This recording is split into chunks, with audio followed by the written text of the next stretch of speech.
Bonjour à toutes et à tous, bienvenue. Nouvelle édition du journal de la rédaction, l'actualité régionale en images et en 8 minutes à suivre dans un instant. On va d'abord ouvrir ce journal avec ce terrible fait divers. On l'a appris il y a quelques heures à Templemars, près de la métropole lilloise. Ce mardi vers 23h45, deux jeunes d'une vingtaine d'années à peine sont morts dans un accident de la route après avoir violemment percuté un arbre. La vitesse excessive semblant en cause, le véhicule est le seul incriminé dans l'accident. Ils étaient trois à bord, deux jeunes d'une vingtaine d'années tués sur le coup, un troisième grièvement blessé transporté au CHR de Lille. Sans aucun doute, selon les premiers éléments de l'enquête, la vitesse excessive semble en cause puisque la voiture accidentée était la seule en cause. Dans cette édition, ces derniers jours, vous avez peut-être entendu parler de l'appel à l'aide de cette mère de famille dans l'Oise pour dénoncer le harcèlement dont serait victime à l'école sa fille de 4 ans. En France, chaque année, ils sont 700 000 enfants victimes ainsi de violences, qu'elles soient verbales ou physiques. Pour illustrer justement le combat contre le harcèlement à l'école, nous vous proposons le témoignage poignant d'une mère de famille lilloise dont la fille Émilie s'est suicidée en 2015, âgée de seulement 17 ans, après des années à subir les coups et les moqueries des autres élèves. Un sujet réalisé par Xavier Silly. Virginie Monck a vécu ce qu'il y a de pire pour un parent. Il y a 3 ans, sa fille Émilie a mis fin à ses jours, à 17 ans, après des années de moqueries, de coups et de rabaissement de la part d'élèves au collège Notre-Dame de la Paix, à Lille. En cette journée contre le harcèlement scolaire, elle revient sur cette terrible épreuve.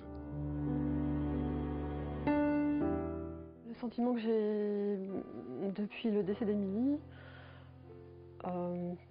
j'ai toujours un sentiment de tristesse profondément, de culpabilité, de ne pas avoir pu faire quelque chose, de ne pas avoir, comme elle ne nous avait pas dit à quel point elle était harcelée. Voilà, je me dis toujours si on avait su, voilà, on aurait changé tout de suite d'établissement, on aurait pris les mesures nécessaires. Moi, quand elle rentrait, je lui faisais un câlin, je lui disais comment ça s'est passé ta journée, parce que j'essaie toujours de la faire parler. Nickel, pas de problème. Tout. Donc voilà, qu'est-ce que je pouvais imaginer en dehors des vols ou des choses comme ça pour lesquelles elle était obligée de me prévenir, puisque du coup, elle avait plus sa carte de cantine, elle pouvait pas faire ses devoirs ou des choses comme ça. Là, j'étais bien obligée donc je mettais des mots dans le carnet de correspondance, où j'allais voir les enseignants, la professeure principale. Mais sans mesurer le moins du monde la violence de tout ce qu'elle a subi. Un corps enseignant qui n'a pas été, selon cette maman, assez attentif à la détresse de sa petite fille dès qu'elle passait le portail du collège.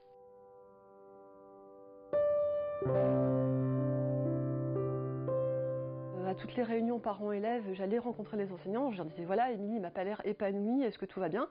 Et la réponse toujours des enseignants c'était oh tout va bien, elle est première de sa classe, enfin voilà pour eux, aller bien, ça veut dire ne pas faire de vagues, être discipliné et avoir des bonnes notes.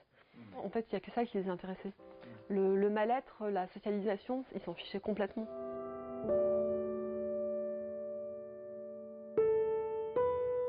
Émilie, on a retrouvé des dizaines de pages où elle dessinait des visages, des jambes. On se moquait d'elle parce qu'elle avait un grand front. On lui disait qu'elle était la plus moche du monde, enfin des choses comme ça. Elle voulait même plus qu'on la prenne en photo les derniers mois de sa vie parce que elle avait fini par se voir comme une espèce de monstre qui mérite pas de vivre. Et c'est ça qui l'a menée au suicide. Un geste qui laissera à jamais des interrogations pour Virginie.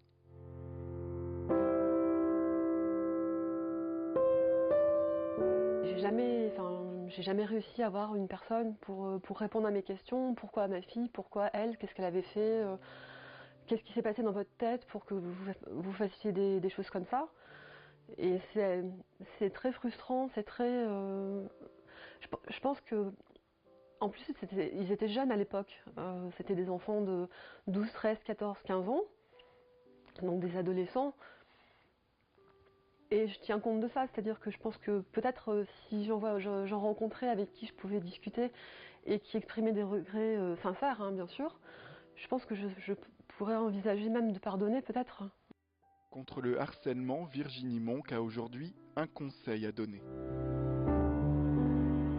Donc c'est vraiment pour ces élèves-là, Il faut vraiment qu'ils n'aient pas peur de parler. Après, l'interlocuteur, ça peut être vraiment un adulte, un enfant, quelqu'un de l'école, de la famille, en dehors. Mais surtout, il ne faut pas rester seul dans son silence, puisque les choses ne vont pas s'arranger en restant silencieux. Peut-être même qu'en faisant ça, on va aider d'autres personnes qui sont également victimes. Et aussi faire prendre conscience aux agresseurs de ce qu'ils font. Parce que par la suite, ils vont devenir des adultes et qui auront des enfants, qui seront peut-être un jour aussi eux-mêmes harcelés ou harceleurs.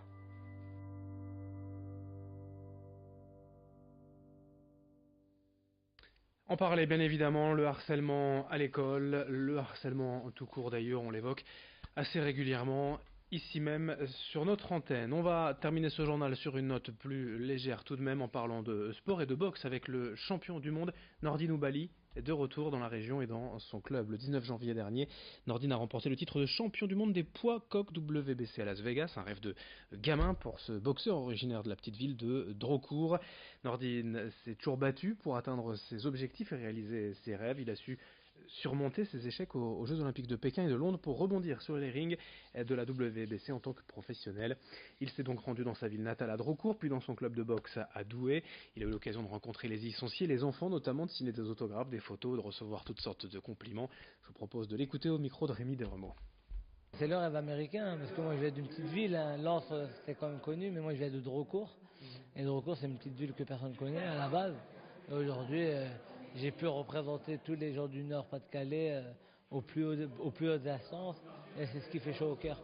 C'est énorme, c'est énormément de travail, comme je dis, j'ai un parcours qui n'est pas évident. J'ai eu beaucoup de hauts, beaucoup de bas, et comme je dis, les coups les plus durs ils étaient reçus en dehors du ring et pas sur le ring. Pour accomplir ses rêves, il faut croire en soi et se donner les moyens. Comme je dis, la victoire aime l'effort. Et sans effort, il n'y a pas de victoire. Donc il ne faut pas abandonner et croire vraiment en ses rêves et se donner les moyens. Et surtout, il faut être plus fort que les obstacles. Nordine Oubaly est champion de boxe régional, champion de boxe, champion du monde surtout. Voilà son interview, on peut la retrouver bien évidemment sur nos pages Facebook, sur nos pages internet. Toutes les infos d'ailleurs sont à retrouver également sur les réseaux sociaux et sur notre page internet. Merci à vous d'être aussi fidèles au rendez-vous de l'info ici même. Dans un instant, vos prévisions météo.